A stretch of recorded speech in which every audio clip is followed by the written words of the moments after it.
साले साहब, बहुत गड़बड़ हो गया। वो अपनी जो नई दुल्हन है ना, वो सीढ़ी से लुढ़क कर गिर कर बेहोश हो गई। क्या? वो तो दोबारा गर्भ से थी ना? होने वाला बच्चा कैसा, ठीक तो है? पता नहीं, डॉक्टर बाबू आए हुए हैं, वो देख रहे हैं। भगवान न करे अगर नई दुल्हन और बच्चा को कुछ हो गया तो हम लोग नन्हे बाबू को क्या मुंह दिखाएंगे? क्यों, नन्हे बाबू का है? अरे नन्हे बाबू तो वो विदुर सरकार के साथ में खदान पे गए हुए। अच्छा हम चलते हैं, जाके देखते हैं नन्हे बाबू आए कि नहीं आए। हम चलते हैं। मुझे बताना चारुलता के बारे में। हम बताएंगे आपको।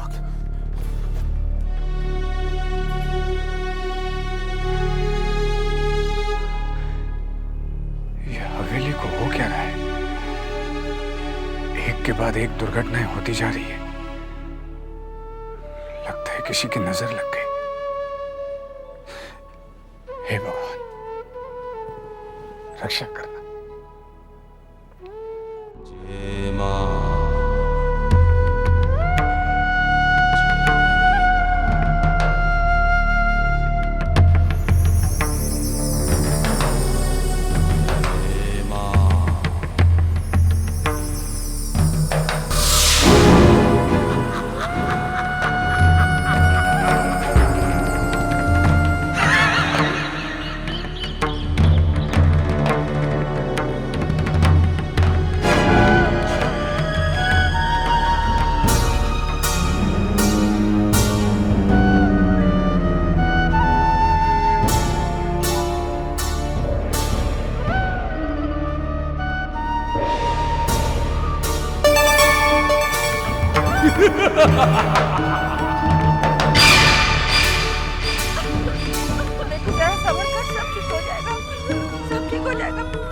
बहन जी, लगता है मेरी बहू पर किसी की नजर लग गई। देखिए दर्द के मारे कैसे तड़प रही है। हे भगवान, मेरी बहू और उसके बच्चे पर रहम कर भगवान।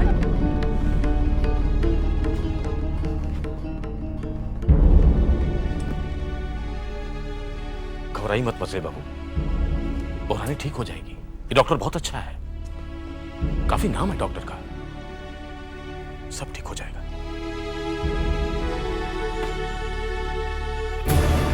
प्रणाम चाचा। अरे नन्हे, कहाँ रह गए थे तुम? सीधा आपके पास ही आ रहा हूँ चाचा। वो काम चल रहा है तो विदुर सरकार को वहीं छोड़कर आ रहा हूँ। तुम्हें चारू के बारे में कुछ पता चला?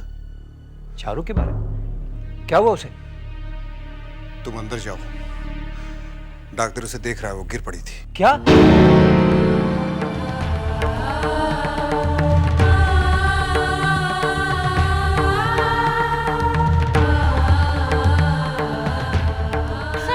खतरे से बाहर है। हाँ? ये लीजिए दवा, 2 बार करके 3 दिनों तक खिला दीजिएगा। ठीक हो जाएगा, सब ठीक हो जाएगा। चारू, क्या हुआ चारू को? डॉक्टर, चारू कैसी है? बिल्कुल ठीक ठाक। बच्चा भी सही सलामत। कर ले, हम लोग सब हैं ना। कुछ नहीं होगा बेटा, भगवान पर भरोसा रख, बस देखना सब ठीक हो जाएगा। बेटे, चारू, बेटे दर्द थोड़ा कम हुआ? दर्द थोड़ा कम होता है। हे भगवान, तेरा लाख लाख शुक्र। जा बेटा, अब सब ठीक हो जाएगा, देखना। ठीक है माँ, मैं डॉक्टर बाबू से बात करके आता हूँ। हाँ। चारू,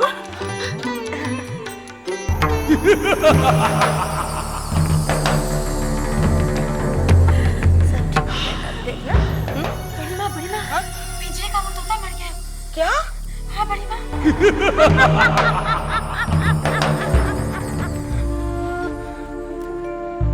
शायद एक बहुत बड़ी मुसीबत मेरी बहू और पोते पर आने वाली थी। तोते ने उसे अपने ऊपर ले ली। बहन जी, लगता है मुसीबत टल गई, लेकिन आपको कैसे पता चला कि आने वाला बच्चा पोता ही होगा? पोती भी तो हो सकती है। नहीं बहन जी, हमारे खानदान में पहला बच्चा लड़का ही होता है।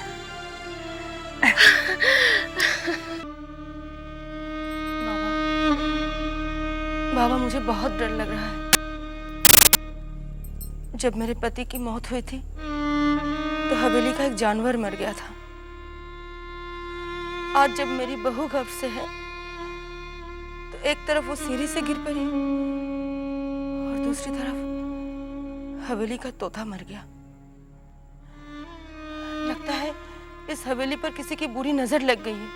मुझे सब पता है बेटी, तुम्हारा कोई भी दुख मुझसे छिपा हुआ नहीं है। मैं तुम्हारे बचाव की व्यवस्था करके ही आया हूँ। हाँ बाबा, आप ही कुछ कीजिए। तुम्हें घबराने की जरूरत नहीं। मैं तुम्हें एक ताबीज देता हूँ। इस अमावस्या की रात स्नान ध्यान करके अपने शयन कक्ष के पूर्व दिशा वाले कोने में इसे स्थापित कर देगा। सब ठीक होगा, भगवान भला करेंगे। कल्याण हो, सदा सुखी रहो।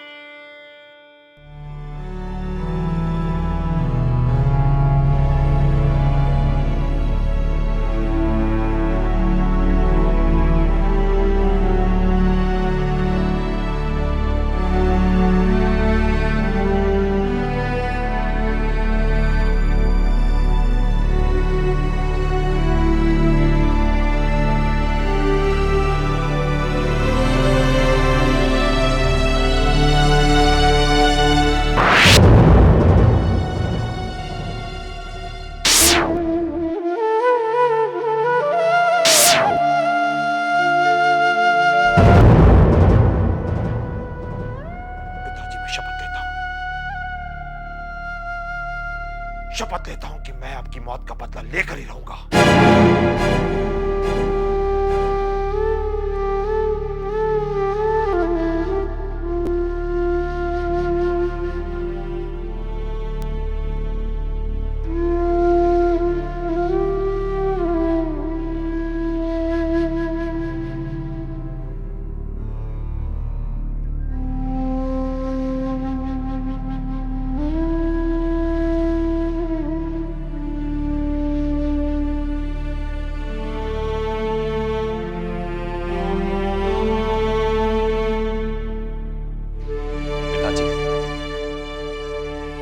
पिताजी, मैं आपकी वो इच्छा तो पूरी नहीं कर पाया, मगर मैं वादा करता हूं पिताजी, वादा करता हूं कि आपकी चिता पर जो कसम मैंने खाई थी उसे जरूर पूरा करूंगा, हर हाल में करूंगा। तू घबरा मत, सब ठीक हो जाएगा। और चारू भी तो मेरी एक भी सुनती नहीं है। कितनी बार उसे कहा है कि शाम होते ही अपने कमरे में आ जाया कर, मगर कहाँ, अभी तक उसका बचपना गया नहीं। तुम क्या कह रही हो माँ? मेरी कुछ समझ में नहीं आ रहा है। तुझे मैं कैसे समझाऊं बेटा, मेरी बहू खूबसूरत है, उसे बुरी नजर लग गई है। खैर तू हिम्मत रख, सब ठीक हो जाएगा, हम सब हैं ना। माँ तुम थोड़ी देर बैठो ना चारों के पास जाके। अच्छा बाबा, जाती हूँ। वैरव बाबू जी, ये मोती बाबू और सागर बाबू को क्या हो गया, अब तक नहीं आए? कहा तो था कि समय पर आ जाऊंगा। सरकार, गजब हो गया, हम लुट गए, बर्बाद हो गए। क्या बक रहे हो?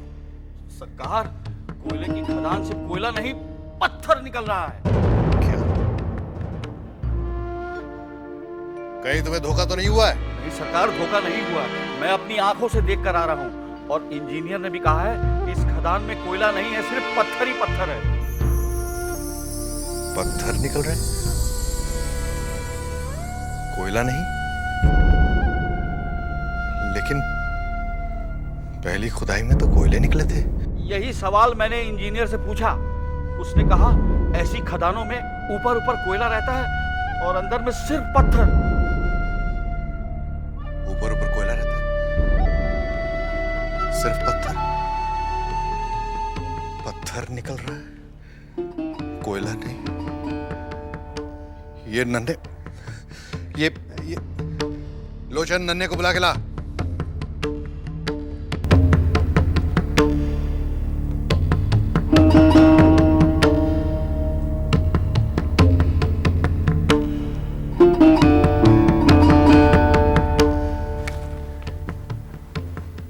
मजले बाबू, ये तो बहुत ही बुरा हुआ।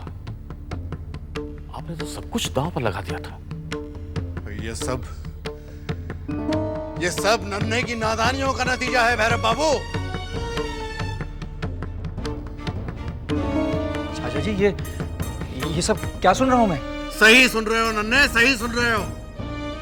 वो कोयले की खदान, जिसमें कोयले की एवज में क्या निकल रहा है मालूम है? पत्थर निकल रहा है, पत्थर। और उन पत्थरों का क्या करें? उन पत्थरों पे अपना सर फोड़े हम? कितनी बार तुम्हें समझाया था, ये सब तुम्हारी जिद का नतीजा है। हमने समझाया था तुम्हें कि ये व्यवसाय हमारे बस का नहीं है, हम जमींदार हैं, नहीं होगा हमसे ये सब। लेकिन नहीं, तुमने हमारी एक नहीं सुनी। आज तुमने एक ही झटके में हमें आसमान से जमीन पे गिरा दिया। एक ही झटके में। जो होना था सो हो गया। इसमें नन्हे बाबू का कोई दोष नहीं। नहीं, दोष किसी का नहीं है, दोष नन्हे का नहीं है, बल्कि मैं तो ये कहूंगा कि दोष किसी का नहीं है। दोष हमारा है कि हमने बिना सोचे समझे गलत कदम उठा लिया। चाचा जी, आपका गुस्सा जायज है, मगर यहाँ दोष ना तो आपका है और ना ही मेरा है, बल्कि दोष उसका है जिसने हथेली पर मुझे चांद दिखाया है, जिसने मुझे झूठे सुनहरी ख्वाब दिखाए हैं, जिसने दोस्त बनकर दोस्त के सीने में खंजर घोपा है। काश इस नन्हे लाल को मैं पहले पहचान गया होता तो कम से कम ये बर्बादी हम अपनी आंखों से नहीं देखी होती। लेकिन चाचा, मैं उसे किसी भी हालत में छोड़ूंगा नहीं, मैं उसे छोड़ूंगा नहीं चाचा।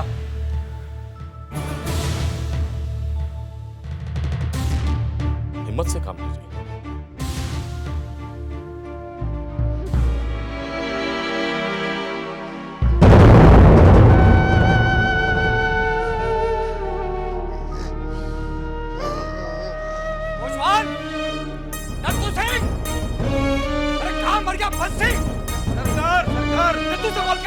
सरकार आप बैठिए, हम करवाते हैं।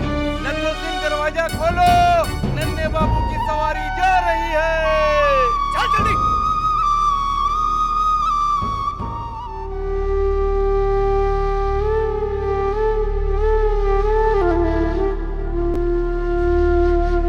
पता नहीं इस हवेली में क्या होता जा रहा है। एक मुसीबत से पीछा छूटता नहीं, फिर दूसरी आकर खड़ी हो जाती है। मेरी तो समझ में नहीं आता है कि ये सब कुछ मेरे बेटे के साथ ही क्यों होता है। जब भी कोई अच्छा काम करने जाता है तो बुरा हो जाता है। और मछली को तो बस एक बहाना चाहिए नन्हे को गुनहगार ठहराने के लिए। सासू माँ, मुझे तो बहुत डर लग रहा है। नहीं बेटी, तुझे चिंता करने की कोई जरूरत नहीं है। ज्यादा सोचेगी तो बच्चे पर असर होगा। मैं हूं ना। सासू माँ, मुझे बहुत चिंता हो रही है। वो बहुत गुस्से में नन्हे लाल के पास चला गया।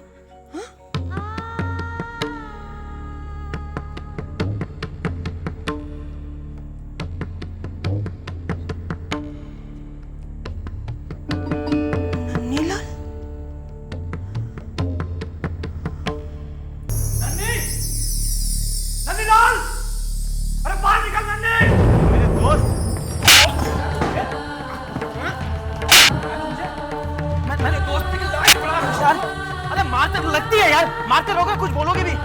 बोलो क्या?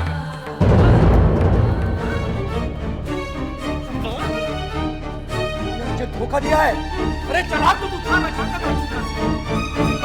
तुमने धोखा दिया तो मैंने कभी सोचा भी नहीं था।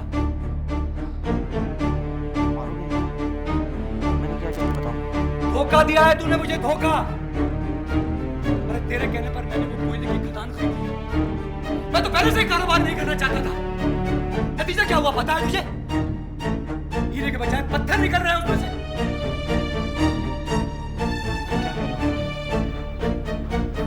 ऐसे कैसे हो सकता है? गोला मत बन, गोला मत बन। ये बता के दलाली कितनी मिली है तुझे? दलाली! दलाली की बात कर रहे हो? किसने अलग किया था मुझे? किसने अलग किया था मुझे? नहीं कि ये हिस्सेदार नहीं हो, हिस्सेदार तुम्हारा मैं। दलाली की बात करते हो। ये सब पता होता ना, मैं तो तुम्हें फंस नहीं देता।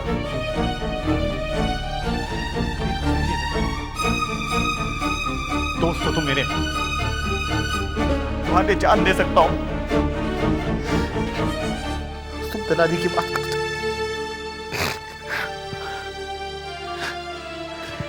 एक पैसा नहीं मिला मुझे। मैं समझ सकता हूं तुम्हारे साथ क्या हो रहा है। अगर तुम नुकसान नहीं उठाओगे तो फायदे का हकदार भी नहीं हो तुम। फायदा वही उठा सकता है जो नुकसान उठा सके। मैंने भी वही किया है, लेकिन मैं समझ सकता हूं तुम्हारे साथ क्या हो रहा है। हवेली में तुम अकेले हो। सब कह ये तुमने क्या किया, ये क्या किया तुमने, लेकिन अपने दोस्त पर कभी उंगली मत उठाना तुम, क्योंकि तुम्हारे साथ मैं कभी गद्दारी नहीं कर सकता। फायदे का हकदार वही होता है जो नुकसान उठा सकता है। यही व्यवसायी है। लेकिन तुम लोग कैसे समझ सकते हो, बस मार सकते हो, लगती है। हम तो नीचे से उठकर यहां तक पहुंचे। मुश्किल क्या होती है हमसे पूछो। हवेली तो हमें कभी मिली ही नहीं, बस दूर दूर से हमने देखा है खाली। लेकिन दोस्ती निभाते हैं हम।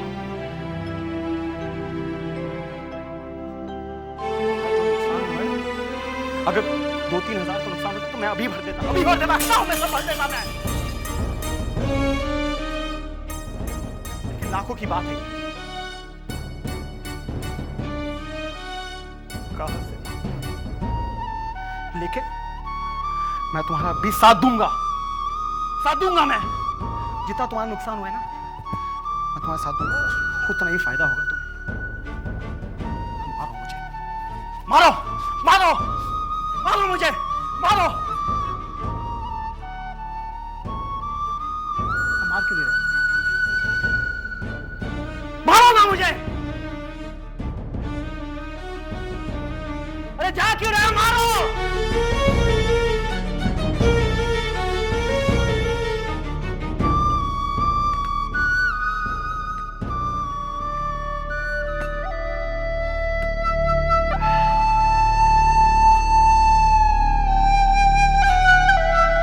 व्यवसाय का पहला असूल, अपने बाप पर विश्वास मत करो। साले साहब, हम तो बहुत समय से ही हवेली में हैं, बहुत कुछ देखा है, मगर जो भी देखा है सब अच्छा ही देखा है। आज तो हमको विश्वास ही नहीं होता है कि इस हवेली का इतना बुरा समय आ गया है। मगर हमारा मन कहता है कि जरूर कोई ना कोई है जो ये हवेली को बर्बाद करने में तुला हुआ है। तुम नहीं जानते कि हवेली के खिलाफ कैसी साजिश रची जा रही है, और इस साजिश में शामिल हैं मेरे पति, नाटू दत्त और हाबुल दत्त। ये लोग हवेली को बर्बाद करना चाहते हैं। क्या हुआ साले साहब, क्या सोचने लगे? प्रीति ने हमें पहले ही चेतावनी दी थी, लेकिन हम कुछ नहीं कर सके, कुछ नहीं। मुझे उस ननीलाल पर इतना गुस्सा आ रहा है बंसी, इस सब में मुझे मैं कल ही जाकर उससे बात